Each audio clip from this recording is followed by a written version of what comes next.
Análisis. Crisis global autoinfligida. ¿Hasta dónde subirán la tasa de interés los bancos centrales? La secuencia de los acontecimientos políticos y económicos en lo que va del año impulsa a concluir que la actual crisis global es autoinfligida. La economía mundial estaba saliendo de la pandemia con un fuerte rebote luego de la debacle del 2020, y con perspectivas de continuar en un sendero de recuperación. Pero el conflicto bélico en Ucrania y las sanciones económicas a Rusia cambiaron radicalmente el escenario. Los impactos se sucedieron de la siguiente manera a partir del comienzo de las hostilidades. 1. Sube de los precios de las materias primas, en especial de alimentos y energía. 2. Estos incrementos empezaron a elevar la tasa de inflación. 3. El alza de los precios impulsó a los bancos centrales a emprender la estrategia ortodoxa conocida cuando sube la inflación, elevar la tasa de interés de referencia. 4. El aumento de la tasa de interés encarece el costo financiero de las empresas, lo que agrega más presión sobre los precios. 5. La subida de la tasa por parte de la Reserva Federal, banca central estadounidense, fortalece al dólar en relación a otras monedas, en especial el euro y la libra. 6. El debilitamiento de estas monedas encarece las importaciones europeas, incluyendo las de petróleo y gas, sumando otro factor inflacionario. 7. La subida de la tasa de interés pone en una situación financiera delicada a los deudores, tanto corporativos como hogares.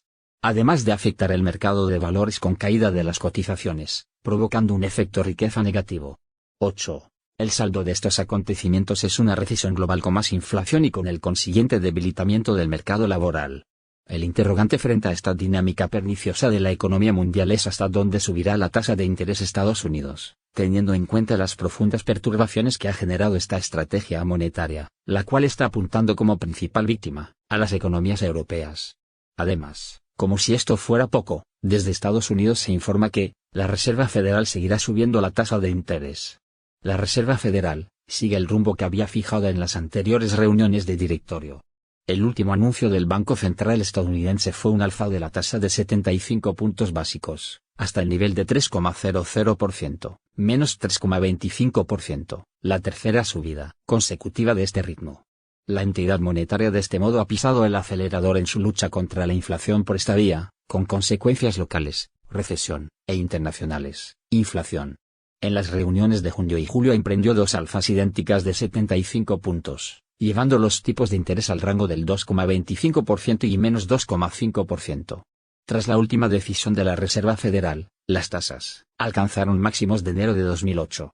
Con este movimiento, Jerome Powell, titular de la Reserva Federal, ha preferido cumplir sus promesas antes que asustar a los operadores con un incremento de 100 puntos. Además, los miembros de la Reserva Federal han corregido a la baja sus previsiones del crecimiento de la economía estadounidense y lo que era un claro avance ahora se ha convertido en un aumento muy leve. El Producto Bruto Interno de Estados Unidos, cuyas previsiones anteriores apuntaban a una mejora de entre el 1,4% al 2,0%, ahora se sitúa entre el 0,2% y el 0,3%. Powell adelantó el rumbo de la Reserva Federal y, por lo tanto, lo que puede esperar el resto de las economías occidentales. El restablecimiento de la estabilidad de precios llevará algún tiempo y requiere el uso de nuestras herramientas, con fuerza para equilibrar mejor la demanda y la oferta. Es probable que la reducción de la inflación requiera un periodo sostenido de crecimiento por debajo de la tendencia. Para agregar que tasas más altas traerán algo de dolor a los hogares y los negocios. Teniendo en cuenta este oscuro panorama, ¿cuál es la propuesta recesiva del Fondo Monetario Internacional? El documento del Fondo Monetario Internacional. La alta inflación pone a los bancos centrales en una situación difícil e insiste con el sendero recesivo para atacar el alza de los precios, cuando el origen no ha sido monetario, sino consecuencia del doble impacto de los problemas en la cadena de suministro en la pospandemia y las alteraciones en los mercados internacionales por el conflicto bélico en Ucrania. El Fondo Monetario Internacional afirma que los costos de bajar la inflación quizás resulten ser mucho más elevados si se materializan los riesgos alcistas y se consolida un alto nivel de inflación.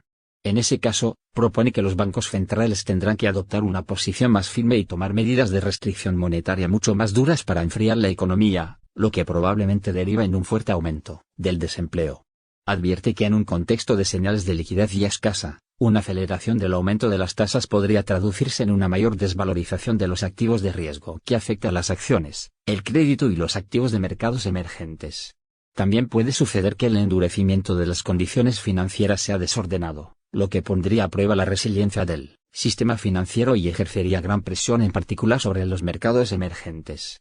El apoyo a la política de restricción monetaria, que hoy en día es fuerte frente a una inflación que registra máximos desde hace varias décadas, podría verse socavado por los crecientes costos económicos y de empleo.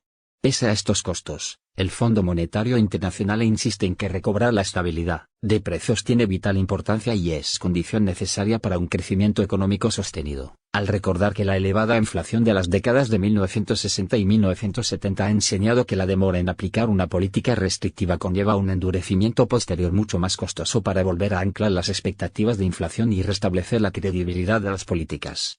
¿Es Europa víctima de la política exterior y monetaria de Estados Unidos?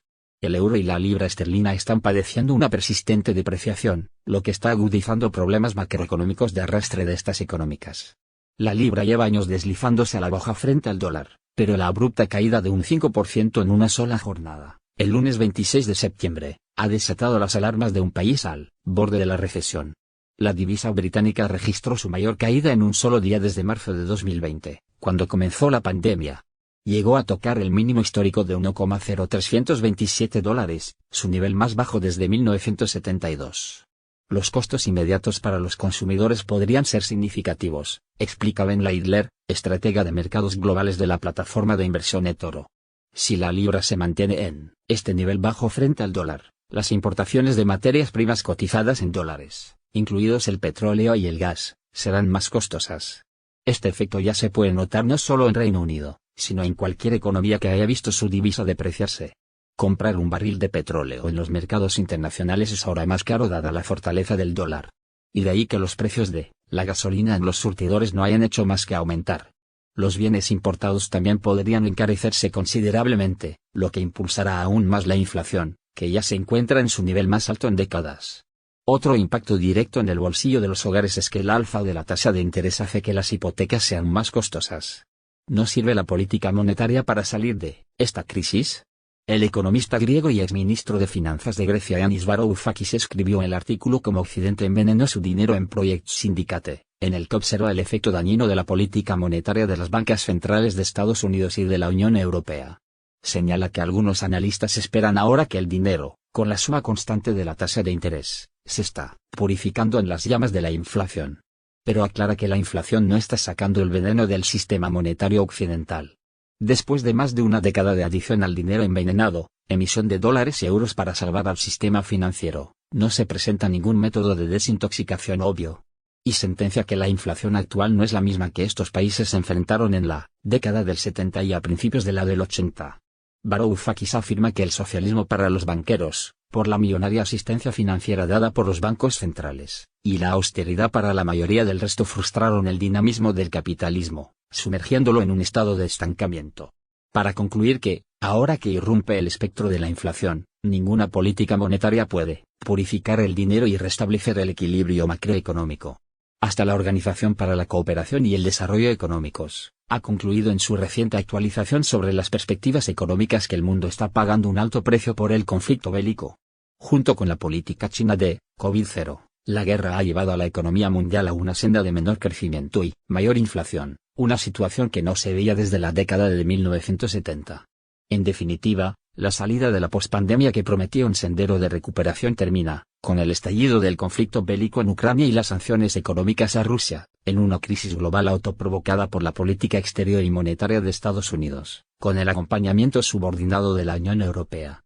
Si el vídeo les gusta, no olviden ponerle me gusta a la publicación, suscribirse, activar la campanita. Esperamos sus comentarios sobre todo lo expuesto anteriormente. Muchas gracias.